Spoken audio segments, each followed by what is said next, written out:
अब तक आपने देखा। कल बसंत पंचमी का आखिरी दिन से कल मैं उस छोरे को ना आप सबके सामने ले आऊंगा। कल हाईवे रोड के पीछे जो माता का मंदिर से ना तो वहाँ पहुंच जाइए।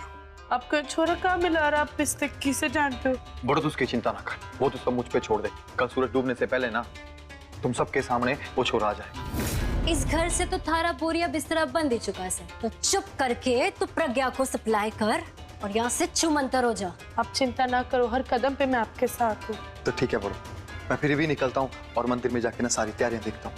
अब आगे। भाई साहब, भाभी, आप दोनों की परेशानी मैं समझ सकता हूं।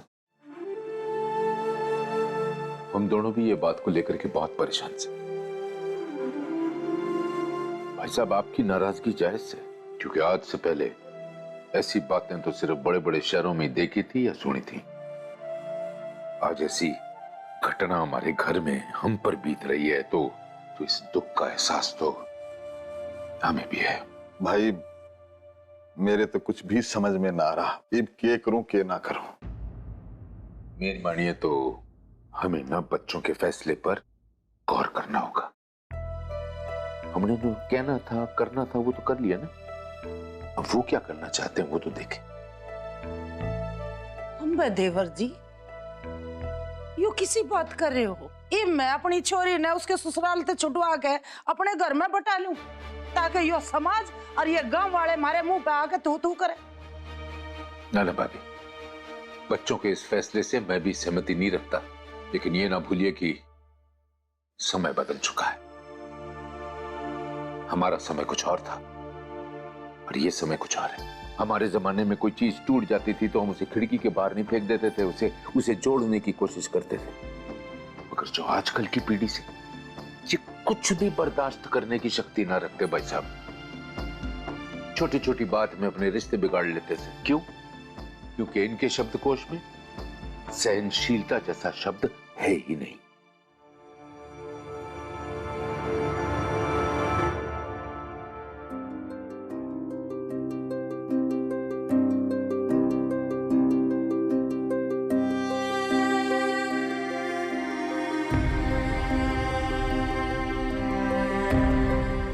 प्रज्ञा जी,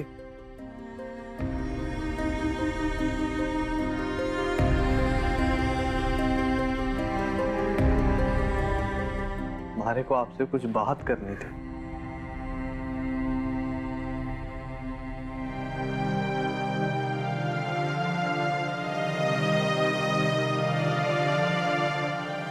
आज से आपके जीवन की नई शुरुआत होने जा रही है। मैं आपके बीते हुए दिनों को तो नहीं बदल सकता, लेकिन मैं ऊपर वाले से दुआ करूंगा कि आपके आने वाला कल आपके बीते हुए कल से लाख लाख गुना बेहतर हो। देखिए प्रज्ञा जी, गलती से अगर हमारे से ऐसा कुछ हो गया और जिसकी वजह से आपको दुख हुआ हो, या फिर मैंने आपको गुस्से में कुछ ऐसा कह दिया जिसकी वजह से आपके दिल को कोई ठेस पहुंची हो, तो आज मैं आपके सामने हाथ जोड़ रहा हूं और माफी मांगूंगा। आज से हम दोनों के रास्ते अलग होने जा रहे हैं। मैं सिर्फ इतना सही चाहता हूं कि आज के बाद आपके और मेरे बीच में कोई मनमुटाव ना रहे। अगर हो सके तो हम लोग शायद जिंदगी में कभी दोस्त बन के फिर मिल पाए। मैं ऊपर वाले से यही उम्मीद करूंगा कि आज के बाद आपके और हमारे बीच में कोई दिक्कत ना पैदा। बस जी, इतना सही कहना था मैंने। वरदान जी रुकिए।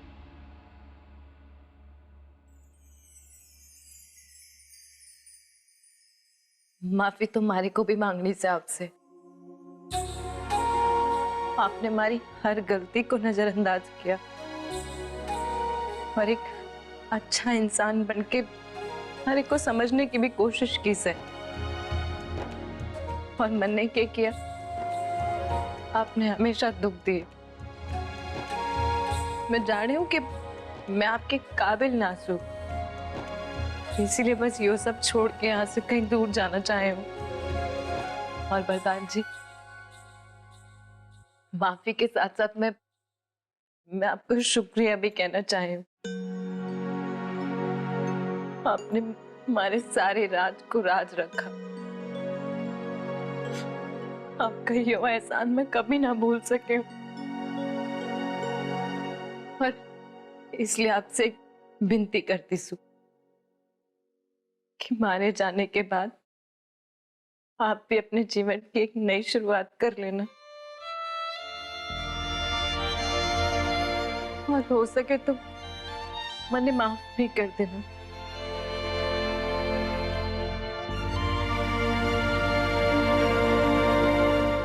जी कोई बात नहीं, सब ठीक है। अच्छा जी।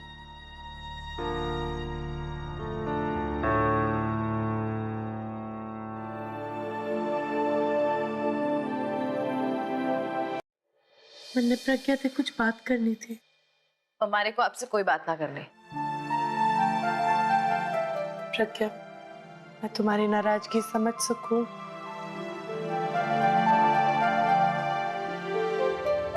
तन्ने ऐसा लग रहा होगा कि मैं यहाँ तन्ने रोकने आई हूँ,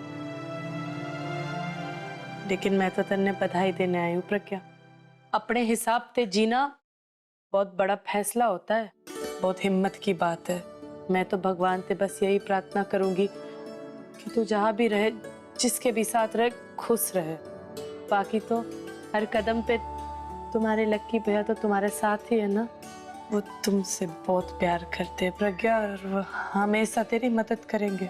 और मैं भी जानूं कि तू अपने लक्की भैया की बहुत इज्जत करती है, कभी कोई ऐसा गलत काम नहीं करेगी जिससे उनकी इज्जत पे आ जाएगी। तेजी बन के आज मैं लाखा से मिला था, मैंने तो अपने दिल की सारी बात उनको साफ साफ बता दी और उन्होंने भी मेरे पे यकीन कर लिया। क्यों ना करते यकीन? आपकी आंखों में आपके प्यार की सच्चाई साफ साफ दिख रही है। क्या हुआ प्रज्ञा, इस सोच में डूब गई? कहीं ना भाभी। चल इतनी चिंता मत कर, भोलेनाथ पे भरोसा रख, सब ठीक हो जाएगा। यो एक छोटा सा तोहफा,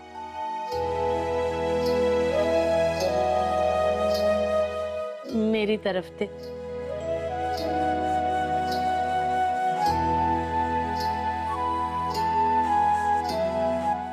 इसने हमेशा अपने साथ रखना, ठीक है प्रज्ञा? और भोलेनाथ पे भरोसा रखना।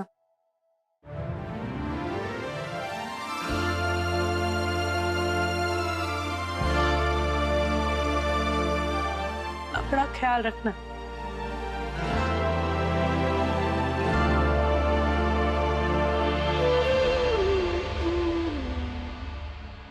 भाई साहब, इनके ऊपर हमें अपनी सोच अब नहीं थोपनी चाहिए। आगे जाकर ऐसा ना हो कि जो हम नहीं देखना चाहते हैं ना, वो हमें देखना पड़े। लाखा के बाबूजी बिल्कुल सही कह रहे हैं। आजकल का जमाना बदल गया है भाभी। यो बात तो हम सब जानते हैं कि लाखा प्रज्ञा से घना ही प्रेम करता है, तो वो प्रज्ञा के लिए जो भी फैसला लेगा सोच समझ के लेगा। मैं तो यो बोलूंगी कि भाभी उस छोरे से एक बार मिलने में कोई बुराई ना है। हम ये मालती, तुम कैसी ऊट पटांग बात कर रहे हो सारे के सारे बिना सिर पाकी? हाँ?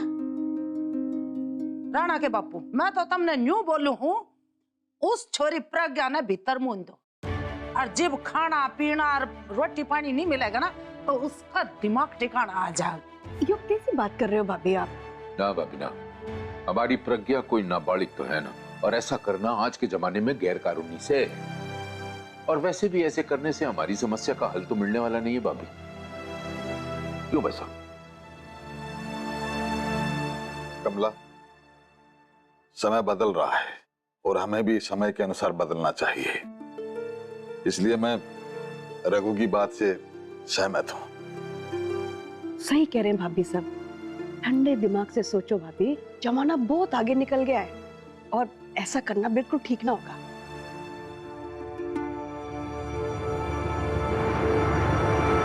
आपको तो हाथ धो के कति मारी जान के पीछे ही पड़ गया सर। मेरा निके बनाना चाहे से मन में। पहले तो बिना बात यहाँ सिरसा भेज दिया कि जा उस बड़ो बहू से ट्रेनिंग लेगा।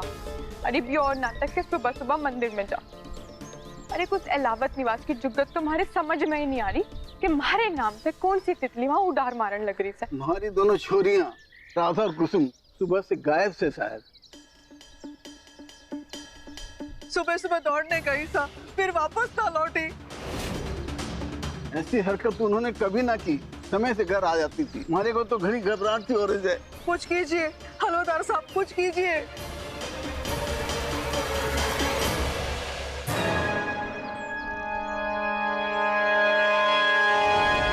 कितनी ये वह दोनों छोरियां तो ना से जिन्हें जबरदस्ती उस दिन बड़ो पैसे थमाने लग रही थी। मने तो वही माजरा लग रहा था।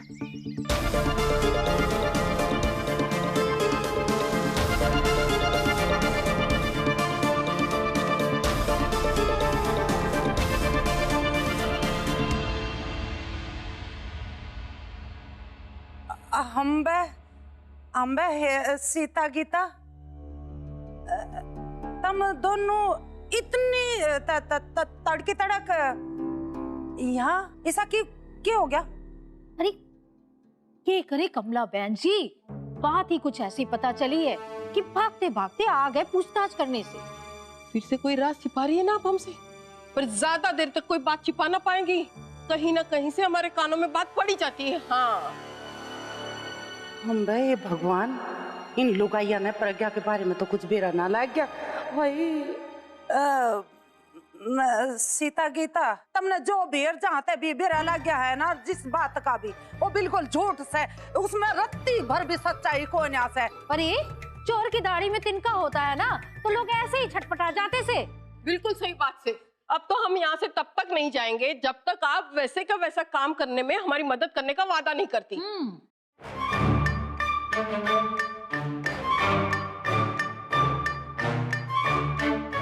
अम्बे ये की बकवास कर रही हैं दोनों की दोनों? कितने ऐसा तो नहीं है ये इस उम्र में अपने घर वाले तक छुटकारा पाना चाह रही। अरे कमला बहन खुद से खुद पंचायत के कर रही से कैसे? आप बुलाओ तितली को, हमें इसी वक्त मिलना है उसे। अम्बे क्यों बोला? अरे क्यों मतलब ये बगर आप अपने घर के गहनों और चांदी के बर्तनों की अदला बदली कर सके हो तो हम क्यों ना कर सके बता? हमें भी नई डिजाइन वाले गहने चाहिए। और अब भी देखना अब थोड़े ही टाइम में पूरे गांव का जमावड़ा हो जाएगा यहाँ पे। पूरे गांव के गहने, अब तो किस्मत चमकने वाली से हमारी। देने वाला जब भी देता देता छप्पड़ फाड़ के। हाँ अच्छा यो बात है तो सीता गीता तुम चिंता क्यों कर रही हो, सब हो जाएगा। अम्बे मैं बे तितली न बुलाऊं? माँ जी आपने हमारा नाम लिया? अम्बे ये तितली, तेरी उम्र तो घनी लंबी से, मैं तने बे बुलाने वाली थी। तितली जो देखो मारा गहना हम लेके आ गए। और मार भी लो, इसे बदल के हमें भी नई डिजाइन वाले गहने बना दो, है ना? ना ना सारे बर्तन तो घर पे ही रह गए। आप ऐसा करो ना हमारे घर में चलो और सारे बर्तन भी ले लो। ये इतनी जल्दी क्यों रही है आपने? आप लोग परेशान मत हो, आपके घर में बाद में आ जाऊंगी और लगे हाथ बाकी के गांव वालों के घर भी एक चक्कर मार लूंगी। अपने साथ बोरियां लाऊंगी और सब ले जाऊंगी। आए तितली, इतना सामान जो तने बोरी की जरूरत पड़ेगी? वो क्या है ना कमला माँ जी, यो सब इतना कीमती सामान से, अगर रास्ते में चोरी हो गया तो क्या करेंगे? और वैसे भी अदला बदली से पहले अगर कुछ हो गया तो सब जिम्मेदारी तुम्हारी होगी ना। तो यो कीमती सामान बोरी में होवेगा तो किसी को शक भी नहीं होवेगा और सबने लगेगा कि बोरियों में अनाज है। हम ये तितली, इतना सामान किधर रहेगी तू? बबलू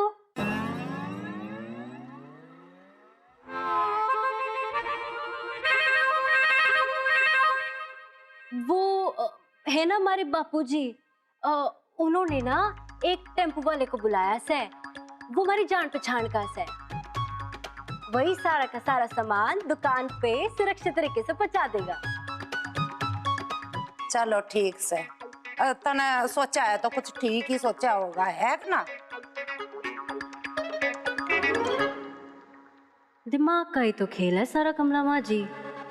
एक तो पैसों की बारिश होगी हमारे ऊपर, एक तरफ ये गांव वालों का खजाना और दूसरी तरफ वो कपूर जो हमारा बैंक भरेगा।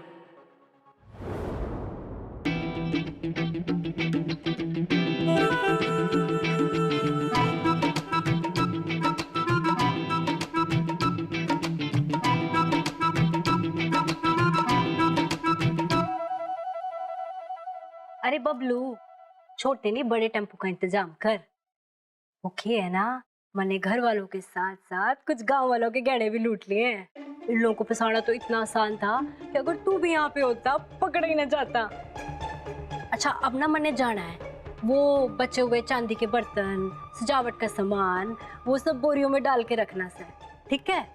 मैंने तो पहले से ही सबसे बड़ी वाली टेम्पो बुला के रखी थी भागो, क्योंकि मारे को तो पहले से ही पता था कि छोटा हाथ तो मारेगी ही नहीं। वाह बबलू, हमारे साथ रह रह के तो तू बहुत कुछ सीख गया। रास्ता दिखाने वाला गुरु ही ऐसा मिला से कि चाह के भी शिष्य भटक ना सके से। बस कर, मन मक्खन ना लगा। और अच्छा सुन, पुलिस से थोड़ा बच के रहियो, और हाँ 2-4 बोरियों में भूसा और अनाज भर के रख ले। क्यों? ताकि आगे अगर पकड़ा जाए तो उन्हें वही बोरियां दिखे। पर पुलिस वाले तो तेरे को, मारा मतलब आपको पहचाना है ना? अरे बबलू, इतना बड़ा हाथ मारा से, इस सामान के चक्कर में मैं तो बोरियों के पीछे ही छुप जाऊं। जरूरत पड़ेगी तो बोरियों के अंदर भी छिप जाऊं, और अगर जरूरत पड़ी तो बोरियों में बंद भी हो जाऊं। अरे आप तो कहीं भी फिट हो जाओगी, फिगर ही ऐसा है आपका। हाँ। धमाल तो तब होएगा जब मैं डबल मुनाफा कमाऊंगी। और प्रोड्यूसर की डील के हिसाब से मैंने अभी भी एक लड़की और मंदिर में पहुंचानी से।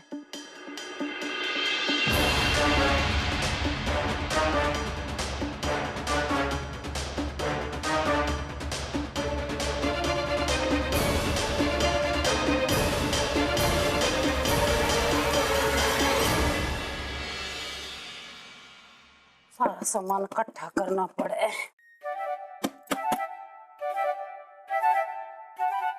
अरे राम,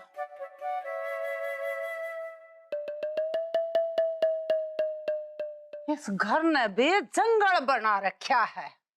टाइम पे कोई चीज नहीं मिलती। हम बे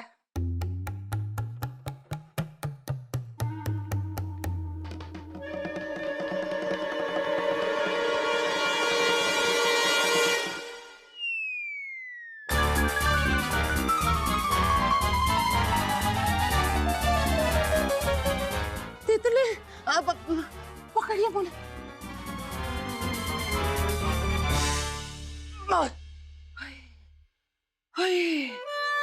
तेरे भले हो जा। अच्छा हुआ तितली, सही टाइम पे जो तू आ गई, नहीं तो आज तो गिर के मेरे तो कतई हाथ पांव टूट जाते। हम बे माँ जी, आप क्या कर रहे थे ऊपर चढ़ के? अरे तितली, वो है ना हमारे चांदी की थाली से, उसमें हम भगवान जी की पूजा कर रहे हैं। तो मैंने न्यू सोचा वो चांदी की थाली जो है ना गहनों के साथ साथ बदलवा दूं। अरे माँ जी, वो थाली तो मैं ले गई थी अदला बदली करने के लिए, याद है आपको? अम्बे ये मेरे तो कुछ याद ही नहीं रहता। कि ये भगवान का इशारा तो ना, कि तो मेरा टाइम तो नहीं आ गया। हाय हाय, कैसी बातें कर रहे हो आप माँ जी? आपने तो अभी पूरे 100 साल जीना से। वैसे साल से मैंने याद आया कि मैं आपके पास यही बात बताने के लिए आ रही थी। आज हमारे सपने में माँ सरस्वती आई थी। अच्छा, माँ सरस्वती मैंने सपने में बोल रही थी कि अगर आज का पूरा दिन आपकी बहू पिंकी मंदिर में बिताएगी ना, तो आपकी उम्र में घंटों के हिसाब से साल जुड़ जाएंगे। जब सरस्वती माँ का यो कहना से तो मैं पूजा की तैयारी भाई कर रही हूँ और पिंकी को भेज रही हूँ ऐसा करने के लिए। वैसे माँ जी, ये सपना मैंने एक बार पहले भी आया था। अच्छा, हमारी ताई जी के लिए, पर उनकी बहू ने उनकी एक बात ना मानी, और 1 हफ्ते के अंदर अंदर हमारी ताई जी मतलब चल बसी।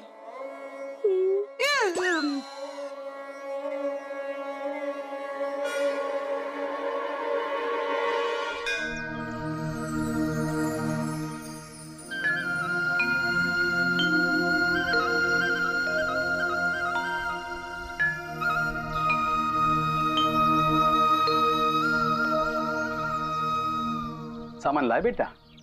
जी पंडित जी, ये रहा सामान। कुछ भूला तो ना? अरे ना पंडित जी, बस एक थाली छूट गई, वो मैं भी लेकर आता हूँ। अच्छा ठीक से। पंडित जी, एक जरूरी बात करनी थी। वो क्या है ना कि ये पूजा हमारे घर वालों के लिए और हमारी बहन के लिए बहुत जरूरी है, और मैं चाहता हूँ कि अपना। चिंता ना कर छोरा, ये पूजा में मैं कोई कसर ना छोड़ूंगा। ये पूजा पूरे रीति रिवाज के साथ होगी, और अगर तारा मन ना मान रहा तो तारी बहन के लिए मैं छोटी सी पूजा अलग से कर दूंगा। ठीक है पंडित जी, जैसा आपको ठीक लगे। तो यो सामग्री के अलावा और भी सामान लगेगा। ठीक है पंडित जी, आप बता दीजिए, मैं ले आता हूँ। ठीक से।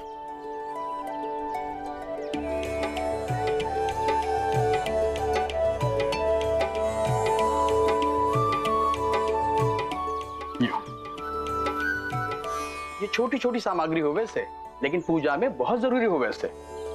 ये पास वाली दुकान पे देख लियो, अगर ना मिले तो हाईवे के उस पार वाली दुकान पे चले जाइए। ठीक है पंडित जी, मैं भी जाता हूँ और आपको थाली पकड़ाकर उसके बाद जो सामान ले आता हूँ। भगवान का आशीर्वाद रहे हमारी बहन पे, और कोई भी अड़चन ना आए उसकी नई जिंदगी की शुरुआत में।